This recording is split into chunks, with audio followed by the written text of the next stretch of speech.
Previously on Power Reviews. Kind of an aspiring author. Still looking for a publisher. So I'm doing a web series. Our scientific and technical consultant, Dr. K. Do I exist? Doesn't matter. Merry Christmas, DB. You and Mayo look exactly the same. Can you remember anything from before we met? Maybe you should worry a little bit less about whether or not I'm real, and a little bit more about yourself. K. No, I do not need a co-host. And I have my apartment back, and I have a date! I have a publisher! What? And now, Database Rangers Power Review. Greetings, Ranger fans, and welcome to Power Reviews. Is that what you expect me to say? Just pretend that everything's fine and that nothing happened? What are you talking about? You can't just up and disappear and then reappear out of the blue just as everything in my life is finally coming together. Disappeared? What do you mean disappeared? Where did I go? You were... No, wait, that's my question. Where were... You know what? Never mind. I don't care. I'm not playing this game anymore. You do not exist. This conversation is over. I'm leaving. But... Nope. Would you just... La la la la la la la la. Oh, that's very mature. Can't hear you. Bye.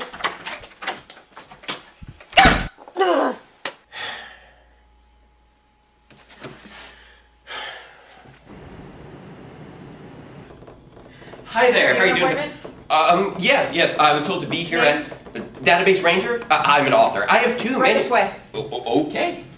You will wait here until further notice. Sure, no problem. When will... Okie dokes.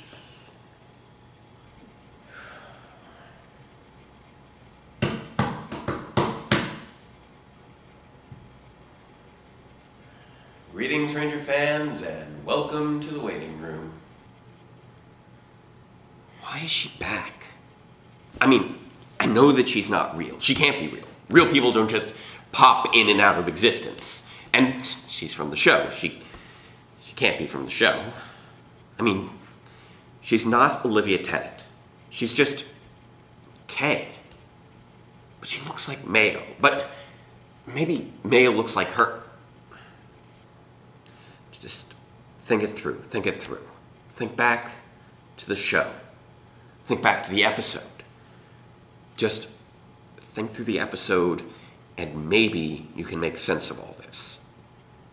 Just remember and think back through episode 11 of Power Rangers RPM. Dr. K. Kay gives the opening narration of what was originally thought to be PR's last season, explaining how the Venjix computer virus took over the world with its robot army and humanity took refuge in the domed city of Corinth, which may or may not be built up over Boston, and where they're protected by... Alright, maybe I don't need to remember all of it, but I will admit that theme did manage to burrow its way into my fond memories by sheer force of will. Leading the team is Stern Ranger Red Scott, Bonnie Ranger Blue Flynn, Perfect Ranger Yellow Summer, Jumpy Ranger Green Ziggy, and Brooding Ranger Black Dylan. Yes, the colors come after the word Ranger, no I don't know why, I'm just glad she never called me Ranger Database. That would make me sound like a computer or something. Plus I'm not actually a ranger, so yeah. Anywho, she joins the cast along with Scott's dad, Colonel Truman, and villainous Tenaya Seven, who would later be revealed to be Dylan's cyborg sister to the surprise of absolutely no one, especially since Dylan is a cyborg himself with no memory of the past, the latter part of which I can definitely relate to. Ironically, producer Judd Lynn did a similar storyline with Power Rangers in Space, but the groundwork was done by initial producer Eddie Gazzellian, though that's not important here. The episode proper begins with Kay in her lab, playing Paganini Caprice number 24 on the violin. I have no idea how I know that. Somehow, she is commanding the Zord interface through her music, working furiously at the strings until Summer interrupts and... she dismisses her, promising to join them shortly. Kay never liked for people to see her cry. In a grand, oddly steampunk palace, Venjix reveals his latest creation, the Generation 12 Reflex Bot, to his generals, who have a less than favorable reaction. Look at those two heads, they're disgusting! Can machine throw up? I think I'm gonna throw up! Yeah, for all of RPM's strengths, a plethora of intelligent and complex villains was not one of them. Anywho, Crunch and Shifter aside, actually I'm not even sure if they've established which one is which at this point. Venjix is still intelligent enough to trust Tenaya 7 with a second copy of the attack bot, though apparently not intelligent enough to make it part of their standard operating procedure. Come to think of it, how did this thing take over the world again? Back on track. In the garage, Kay explains to the Colonel that Venjix has out-technobabbled them, and without an additional flux overthruster, the MacGuffin that Scott retrieved from his brother's downed fighter jet to help Dylan and Ziggy Zords form the Valve Max Megazord, they have no hope of winning the giant robot arms race. I mean, an arms race of giant robot technology, not a race between giant robot arms, which I suppose would be possibly, even if a little absurd. Well, more than a little, and it is really strange not having anyone to tell me when I've gone off topic. Hold everything, people. Are we or are we not the good guys? Tell me, what's it like? What's what like? Being stupid your whole life. Is it as wonderful as it seems? Well, at least you never accused me of being stupid. And obsessive, compulsive, psychologically unstable, delusional amnesiac, yes, but never stupid. And here is where we get to the meat of the story, as Kay thinks back to her time as a young girl, happily scribbling complex experimental equations out on the blacktop to the tune of Chopin's Minute Waltz. Which always makes me think of breakfast for some reason. And then, they arrived. They took her, dressed her up in a little lab coat, and told her she was allergic to the sun. They never let her play outside again. They gave her rocket codes to crack, guidance systems to design, and every year wished her a happy birthday without ever allowing her a slice of cake. They stripped everything from her. And still, each year, they asked for her birthday wish. I wish I could remember my name. They're nameless. They're faceless. They have no acronym. They are known only as Alphabet Soup. Not too shabby for a group that was originally introduced as part of a punchline. Did you go to Hobson College? Newton Pratt, maybe? Knightington. I grew up working round the clock in a top secret military think tank, codenamed Alphabet Soup. Were you in a sorority? I think those headphones were the only things keeping our brain from leaking out. Back in the current timeline, the Rangers race out to face off against the Reflexbot, immediately forming the Megazords to minimize the amount of time spent with cute and cuddly Zords in a post-apocalyptic setting.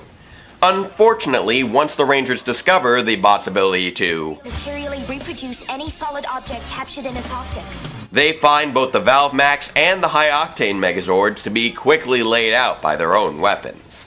But before it can finish them off, the bot suddenly has a catastrophic systems failure, shrinks back down to size, and collapses on the ground. Nothing suspiciously convenient about that at all. So naturally, the military brings it to Kay's lab for further study, where Corporal Hicks, whose every goofball action retroactively seems sinister to me in light of later developments, stirs her memory of meeting the original two Project Ranger test pilots, Jem and Gemma. Hello, Dr. K. I'm Jem. And I'm Gemma. We're going to have so much fun working together. Just tell us what we can do. Well, I suppose it could be worse. At least they're not continually introducing themselves and worshipping Martha Stewart. After her next birthday leads to an unexpected gift, Gemma, you two should know, I don't even like you. That's okay, we know. But we can still like you, can't we? Kay is met by another guest in the form of a butterfly that leads her away from Murlock's eventual prison, through the ancient Egyptian ruins of Mercer Industries that lead to Blake's Thunderblade training ground, and finally down the staircase of Ninja Ops, where she is finally exposed to the light of day for the first time in almost 10 years. And people say that I don't get out often enough. This memory is interrupted by yet another Venjix attack, as drones swarm in through the duplicated breaches created by the Reflexbot. And here begins the battle of Chekhov's Armory. Referring, of course, not to nuclear vessels, but to items that are introduced early in the story for later use, like Tenaya 7 bursting out of the defunct attack bot, Kay busting out the refrigerator cannon from episode 5, Tenaya's hand getting detached upon capture and then popping up again to cause trouble like in episodes 5 and 8, the second Reflexbot showing up, the sonic stripper cannon from episode 6, the violin! But I'm getting ahead of myself. Shortly after Kay captures her for reprogramming the Zords to be even more cartoony than usual, Tenaya swears that she'll escape, prompting yet another memory. The one that changed the world. I'm getting out of here, and I'm taking you two with me. It's a self-aware, self-generating computer virus. Meet Project Vengex. All she was trying to do was blind the security servers, but they caught on to her before she could install the firewall. By the time they had figured out what she had done, it was already too late. I just wanted to go outside! Outside? Maybe that has something to do with it. But how? The Rangers formed the high-octane Megazord to battle the second Reflex bot, which has now copied traits from Shifter and Crunch. Because they're such perfect examples of high-end technology. While in the lab, Tenaya taunts Kay by going all Omar Little on her.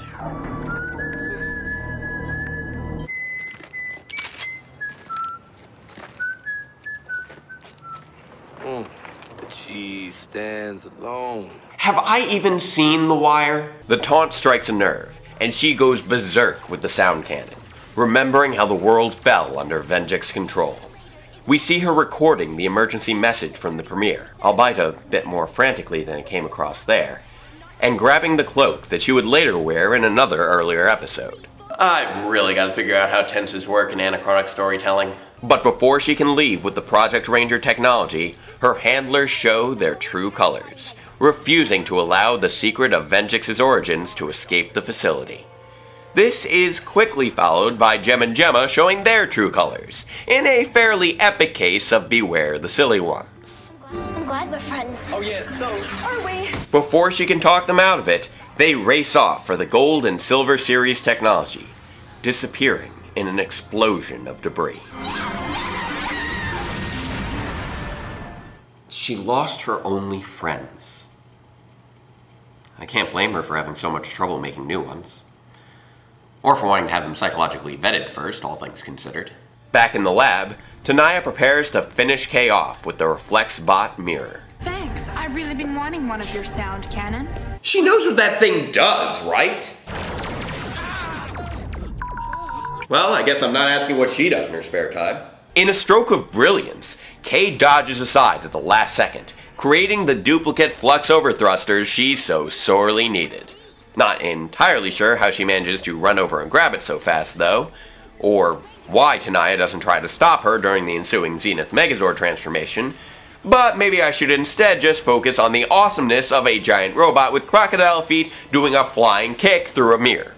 And just in case we weren't feeling classy enough, Kay closes things out with another rousing rendition of Paganini Caprice No. 24, which not only provides a lovely juxtaposition against the destruction of the Reflex Bot by the Zenith Megazord, but also commands the Ranger Room computer systems to flush Tenaya out through the exhaust port. Not entirely sure how one violin piece commands two different functions, but I guess I should just be glad that O Tannenbaum didn't burn the apartment down. And with that, the credits roll as Kay remembers finally stepping outside the Alphabet Soup facility into the wasteland of her own making, and looks over at the last remaining keepsake of her two lost friends. And that's the end of the episode. So, what did I think of it? Well, it's widely considered one of the best episodes of Power Rangers ever produced, and for good reason. It's a tightly focused, well-constructed, emotionally powerful story with great pathos. It's not perfect, of course. The threat posed by Vengex and Tenaya is conveyed more through the dialogue than the action, and is actually undermined by how easy it is for a diminutive teenager to physically outmaneuver a cybernetically enhanced warrior. Unless, of course, Kay has some genetic enhancements of her own that I'm not aware of, which would explain why it was so easy for her to carry Ziggy around in episode 29. Anywho, I mean, some people might be put off by the lack of focus on the Rangers themselves, but in truth, this episode is such a key part of the season as a whole that it ends up being a perfectly acceptable narrative sacrifice. And it sets a great example, not just for Power Rangers, but for television writing in general, on how you can tell a beautiful standalone story and tie it together masterfully into a larger world. Beyond the revelations, expanding your understanding of the core conflict, and the introduction of two new characters that will not only serve to push the story forward, but ultimately play a major role in its final resolution, the simple repetition of multiple minor elements from previous episodes creates a level of consistency that helps to build immersion within that environment. Not that I really need any help getting immersed. I mean, I could probably do with a little bit less immersion. Keeps using up all my milk, and of course I'm the one who needs to do all the shopping, because it would be the end of the world for her to just step outside and... Alright, poor choice of words. And speaking of word choices, for a season that's known for snarky banter, there are a surprising number of scenes here with no dialogue at all. Instead, the action is emotionally underscored by the beautifully appropriate choices in music, tying nicely into her implied status as a musical prodigy. And the fact that music is even used to directly interface with technology, both in the soup and in the Ranger Room, makes the integration even more seamless. And I'm actually somewhat disappointed that this wasn't really explored beyond this episode. But overall, what's really at the core of this episode is... her. Olivia Tennett's performance as Kay is poignant and heartbreaking, but that couldn't be if there weren't a poignant and heartbreaking story to tell. She was a little kid who wanted nothing more than to go outside and be a kid. Broke the world trying to do it. So, why did she appeal to me? Is it because I'm just a big kid who needs to remember to go outside and see the world? Or is there something else she's trying to get me to remember? Something about my past, something about my name. Who am I? I've been trying to run from that question for so long, and I pushed her away. I tried to move on, but sooner or later, the past will always come back to bite you. You're vulnerable the moment you step outside. Outside your comfort zone, outside your little box, outside your... Actually, all this talk about going outside has reminded me I forgot to go before I left. I wonder if there's a bathroom around here. I think this is absolutely necessary. He said this one's completely harmless. You can never be too careful.